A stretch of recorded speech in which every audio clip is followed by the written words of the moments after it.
किसी भी छठ के दिन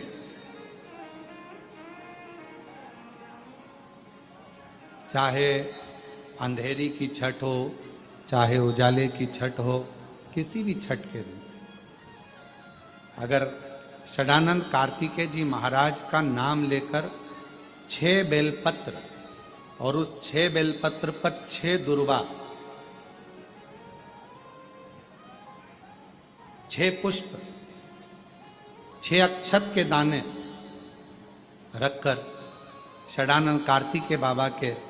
स्मरण कर कर शिवलिंग की जो जलाधारी है, उस जलाधारी पर जहां अशोक सुंदरी का स्थान है, उसी के पास में कार्तिकेय जी का स्थान है। किसी भी छठ पर यदि आप बाबा को वो बेलपत्र, वो दुर्वा, वो पुष्प, वो अक्षत का दाना 6 समर्पित करते हैं, किसी भी छठ के दिन, षष्ठी के दिन स्कंद भगवान का नाम लेकर, स्कंदेश्वर बाबा का नाम लेकर, कार्तिकेय बाबा का नाम लेकर यदि समर्पित करते हैं तो जिंदगी में कितना भी कर्जा हो, वो कर्जा 3 महीने के अंदर समाप्त होता ही है। कितना भी कर्जा, साथ में आपका परिश्रम, साथ में आपकी मेहनत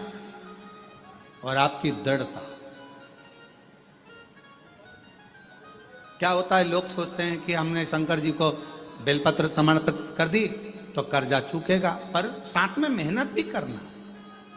अगर आप मानते हैं कि पूरी कथा का इसमें कई दुनिया के कई लोग हैं, हमारी कथाओं को आधा काटते हैं, आधा भेज देते हैं। गुरुजी ने कहा कि बेलपत्र पर शहद लगाकर चढ़ाओ, पर गुरुजी ने साथ में कहा कि रात दिन एक करो, पढ़ाई पूरी करो, आधी बात काट देते, आधी बात दिखा देते, पर उसका हमको कोई फर्क नहीं पड़ता है।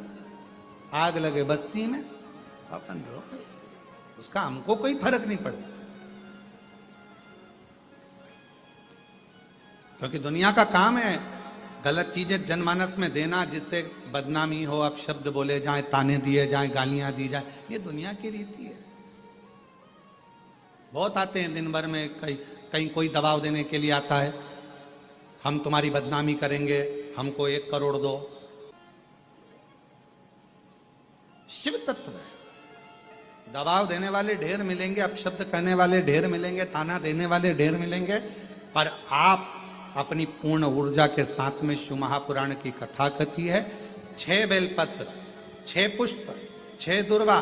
6 चावल के दाने और साथ में अपना परिश्रम पूर्ण करो।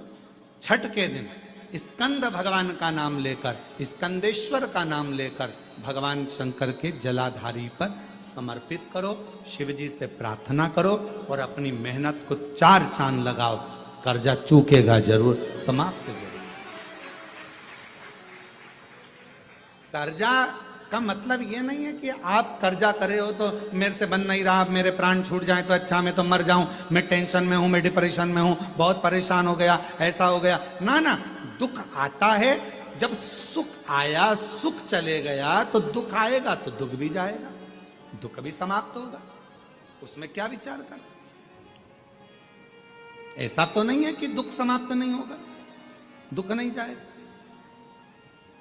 सुख आया है, जब हमारे अच्छे दिन अगर समाप्त हुए हैं तो दुख भी समाप्त जरूर होगा, फिर वापस सुख आएगा। थोड़ा हिम्मत, थोड़ा धैर्य, थोड़ा हृदय पर भाव एकाग्रित करो कि नहीं नहीं, मेरा शंभु, मेरा शंकर, मेरा त्रिकालदर्शी, मेरा कैलाशी, मेरा अविनाशी, मेरा शिव मेरा दुख काट। इसलिए आज भी नियम है,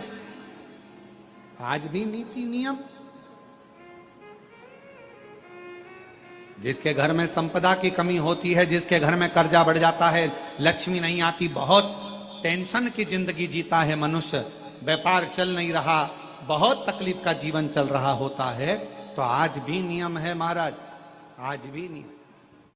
शहद रखकर, मधु रखकर